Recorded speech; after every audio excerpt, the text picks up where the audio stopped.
Hello, today I have come with a new topic. This is theory. This is the course of Nepal Open University. It is in fourth year, and the topic of the title is Applying Literary Theory, and it is a part of Tyson. There are three writers prescribed in the text, and today I'm talking about the first unit. What is theory, right? What is literary theory exactly? What literary theory is? What is literary theory? Why people are afraid of reading literary theory? Why do not people like to read literary theory? And why this theory has become quite dominant in the present modern world, right? This modern literary interpretation is impossible to do without literary use of literary theory. And literary theory is a framework that provides a kind of framework to study the literature and cultural studies, right? In present modern world, all the colleges and universities are applying these literary and this literary theory. So literary theory helps to interpret the text, helps to analyze the literary text, helps. It is a tool to explore the meaning, hidden meaning of the text, or intended explain meaning of the text in the literary work by the author. So first of all, what is literary theory then? Literary theory is a lens to evaluate the piece of literary work. Literary theory is a lens to see the world. Literary theory is a lens to see the life itself. So modern people are, without use of literary theory, people cannot just talk about literature, cannot talk about any other aspects of interpretation of any piece of work of art, right? Yes, the practice of literary theory attempts to reveal the world through the lens of that theory, right? Okay, literary theory can help us learn to see ourselves and our world in valuable new ways. It helps to see what we are, who we are, what the world is, how the world is performing or functioning in the present world. These sort of things are presented through the help of literary theory. It is an intellectual world, realm, for the analysis of the work of art. It is a kind of intellectual tool, intellectual world of analysis of the work of art. It uses, literary theory uses the latest jargons. Jargons means difficult concepts. There are difficult terms, technical terms, and difficult concepts are there. New concepts are there, and in which even the widely read readers, students, and teachers feel difficult to understand what it exactly means, right? Jargons means special terms related with the literary theory, related with the new concept of the theory, right? So jargons, hence it is hard to understand for those who are unfamiliar to use for those jargons. And there are some literary writers and scholars who do not want to use literary theory in the interpretation of literary work, but in reality they are called anti-theorists, but in fact they are also using the literary theory directly and indirectly, knowingly or unknowingly. When they talk about literature and interpretation, and it already has attached or come the concept of literary theory and the literature in one place, right? So when people talk about language, style, rhetorics, right, and then structure of the text and metaphor, all other symbols, images, that means literary, all those who are against of the in process of using literary theory for the interpretation of the literary work, the scholars and writers are also already using the literary theory, right?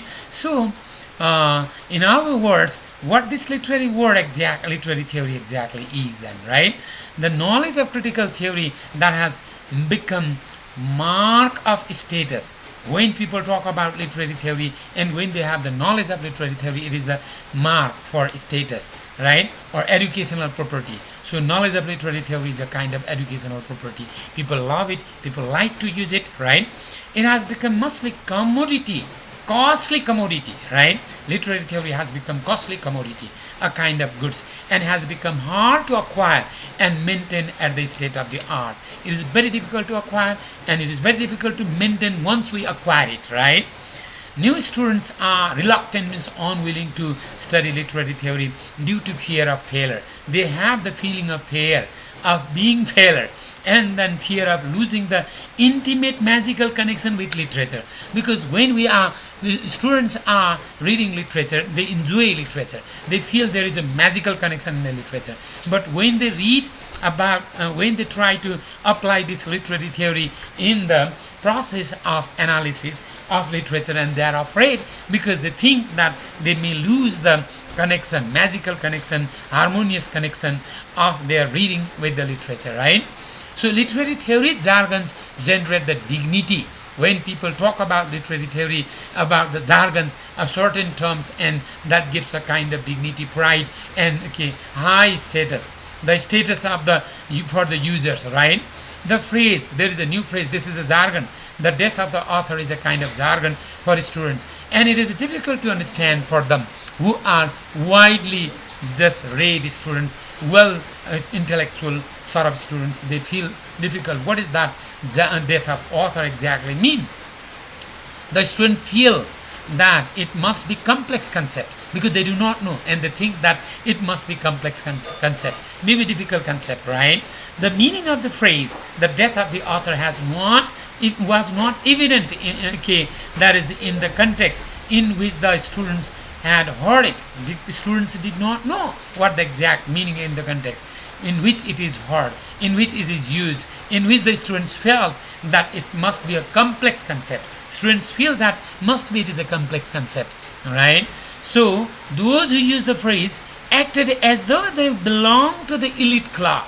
They belong to the upper class. They belong something not this world but beyond this world. That is what they feel. The students felt stupid for not knowing the term, and afraid to ask about it, and afraid to reveal his stupidity. When a student does not know about the concept of death of author, and he does not like to ask it, he is afraid of asking with the teachers. He is afraid of asking with the this person who is using that term, right? And he does not want to open his stupidity with the person, right? But the term death of author is a simple concept. It is not very difficult. But unless someone explains it to you, to the learners, the phrase makes little sense. It does not make any sense. So it must be explained what the meaning of the death of author is, right? And then the student feels easy, or the learners feel easy. The death of author only refers to the change in attitude towards the role of the author in our interpretation of literary work. That means a kind of change. It means when the author writes a book and then his role is finished, and the role of reader comes, and role of author is gone. When the role of author is gone from the text, he is dead. He is no more found in the text, right? And readers are there found in the text. So this concept is introduced by Roland Barthes, and that is called death of author. In the early decades of the 20th century, students of literature were taught that the author was our primary concern in reading literary work. In the beginning, in the 20th century, in early decades of the 20th century, students were told that writer is the primary concern.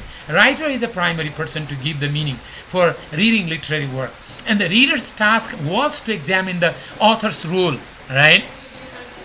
Author's life, in order to discover what the author mean to communicate, his or her message or theme, moral, which is called authorial intention. That means in the past, in the early 19th century, decades of 20th century, students were taught that the function of the interpreters of the literary work is to find out the meaning of the author.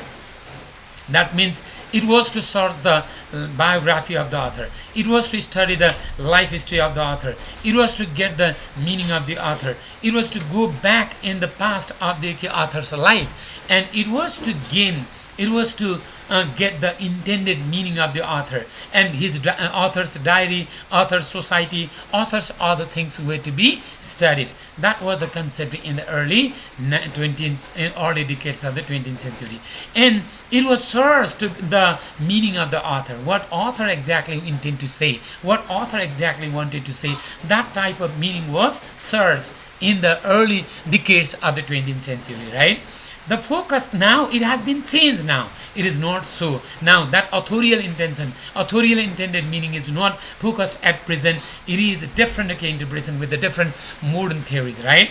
The focus has changed over the years to the point that now among many contemporary critical theorists, at least the author has no longer considered a meaningful object of analysis. That is the death of author, because author is not considered, author is not taken as a person to provide the meaning, as a person to guide the meaning, as a person to give the meaning, as a person to just convey, communicate what he wanted from the text is no longer given focus at present. Author is forgotten, author is no more in the text, author is dead, author is somewhere else out. Okay, his role is finished once he has presented the this art work of art or the book. That is what he has done. In this sense, the author is dead, right?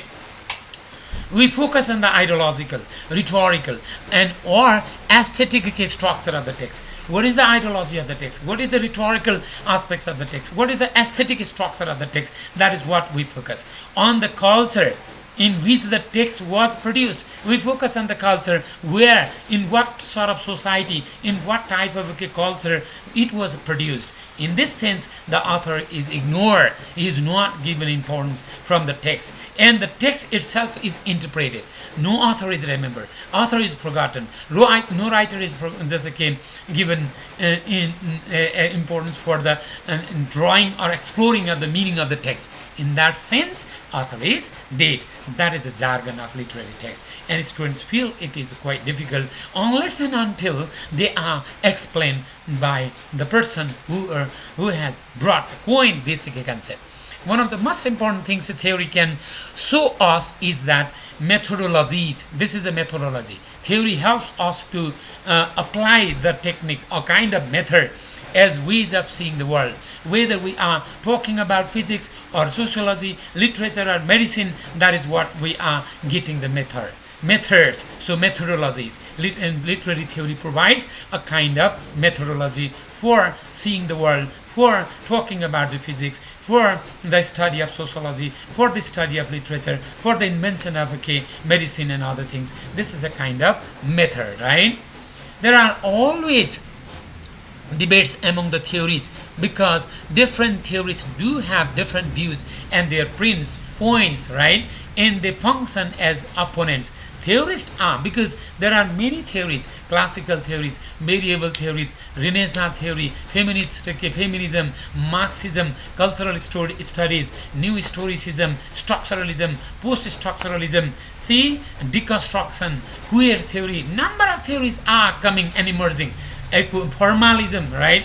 New criticism. Why these theories are emerging? Because they are in the practice of new ideas of interpretation of the text, and they are supposed to be enemies. They are supposed to be opponents, because one theorist believe to interpret the text from one perspective, but another theorist believes and opposes that, and then believes to interpret the text in another perspective.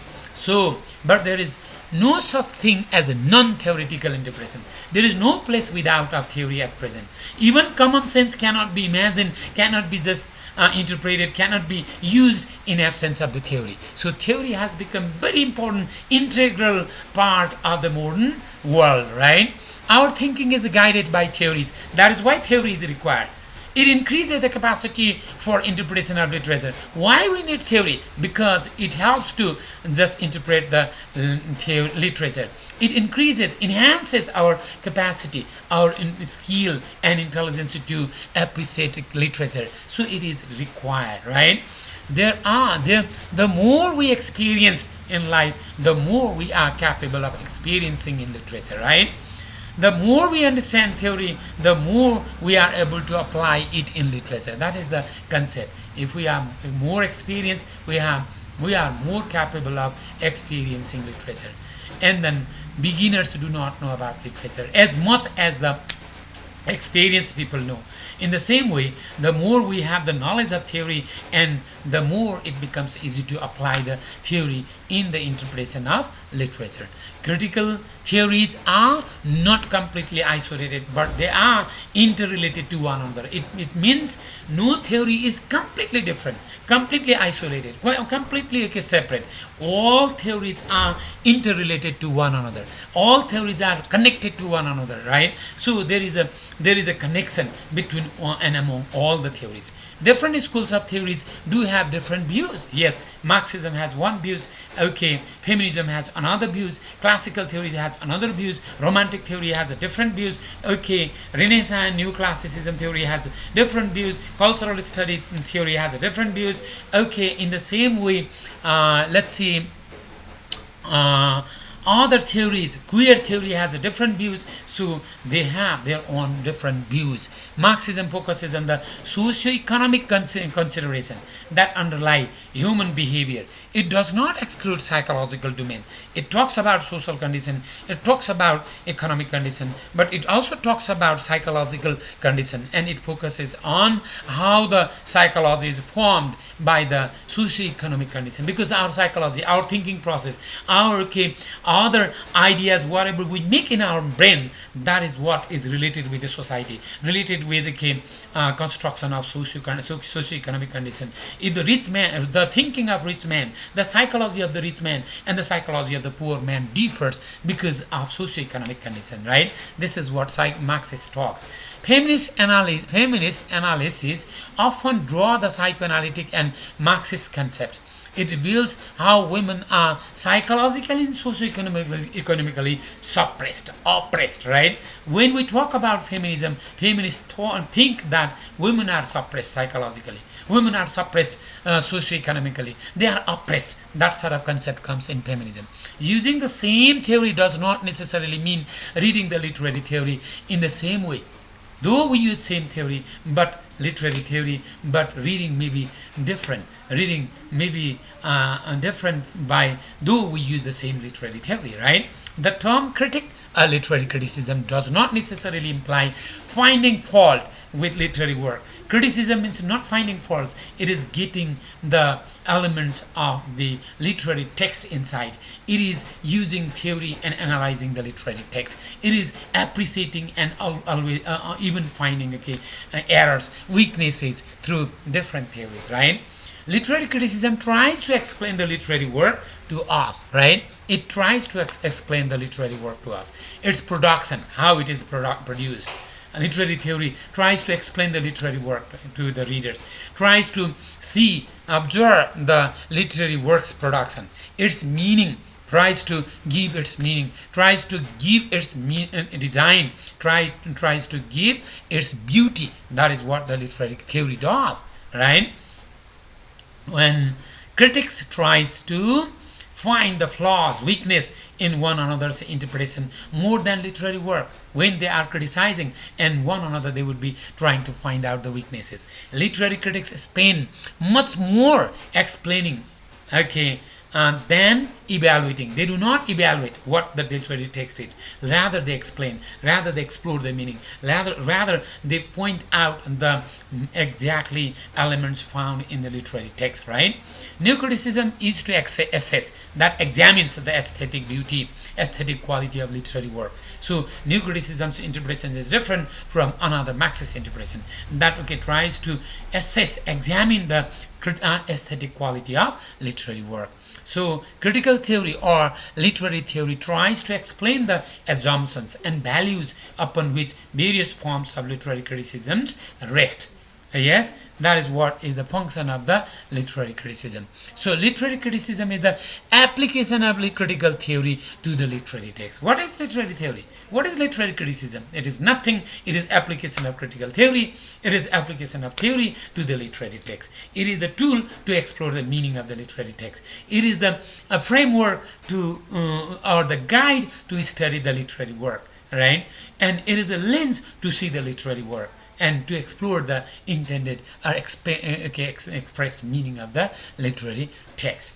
So theory is considered great works with, and it is timeless appeal. It is great work. It has no time limitation. It was great. It is important, great, and it will be great even in future. This is how theory it has become essential part of explaining literary work, getting the things of the formal elements of literary text, and it has become much prominent in the modern world, in the modern interpretation of literature, right? Now there is one concept, new concept, right? Reading with grain and reading against grain. What is this concept? What is reading with grain and what is reading against grain? This new concept, reading with grain, means to get the meaning exactly what is said in the text, to explore the meaning exactly what is found in the text, to get the word meaning is intended by the text to give to the readers. That is reading with the grain. To go according to the flow of the text is called reading with the grain. And to go against reading against the grain means to find out the meaning which the author has not known, which the text has not intended to give to the readers, and to get new meaning from the text which is not imagined, which is not thought, which is not realized by the text itself and by the authors themselves in the text. That is called reading against the grain, right?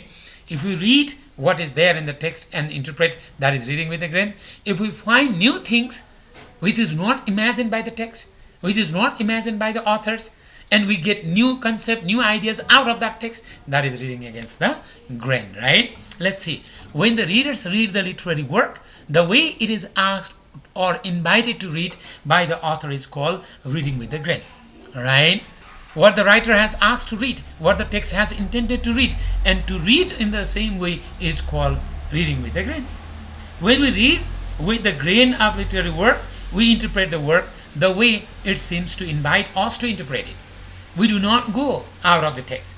Reading against the grain means to reveal the facts and intended meaning of the text in which the author is unaware of it. The writer is unaware of it. The writer is unknown about the qualities, intended ideas, meanings of the text. That is called reading against the grain. When we read against the grain, and what happens? We analyze elements in the text of which the text itself seems unaware. The text book itself seems just unaware, unknown. That is called reading against the grain.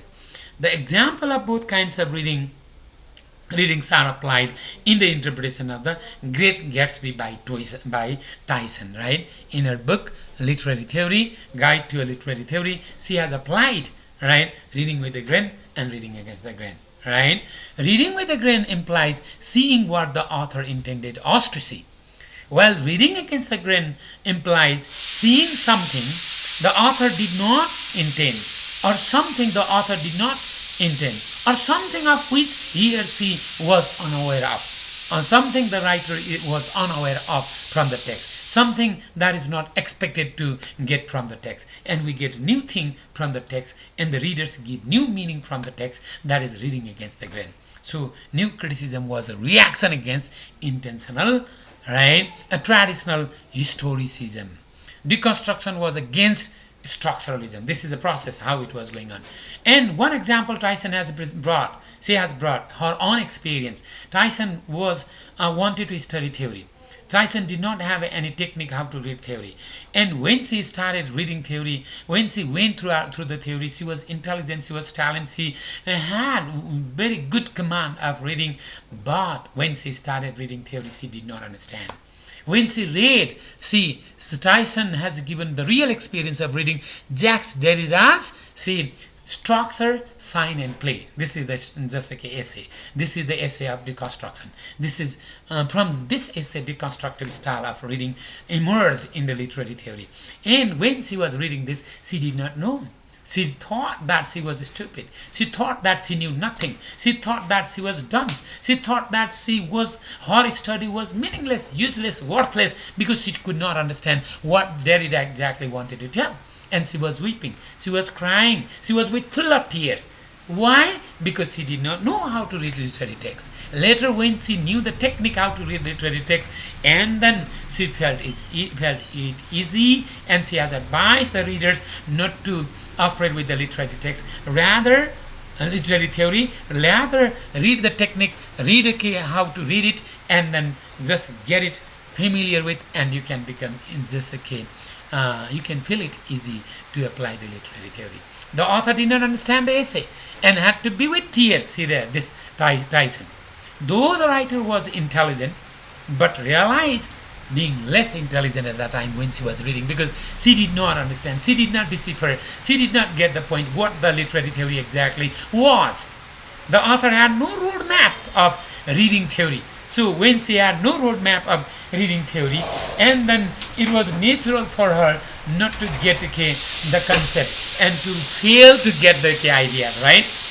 But the later, the author realized that literary theory is the lens through which we view ourselves and the world. And then she felt it is easy, it was easy, and this she focuses that literary theory, reading literary theory means getting the real fact of the tools, technique, how to read it.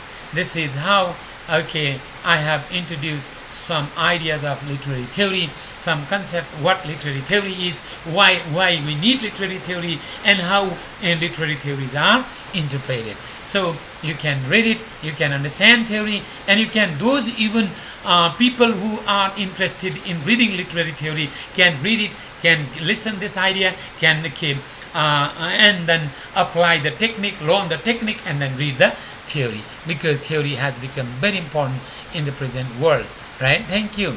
You can enjoy by listening. Okay, bye bye.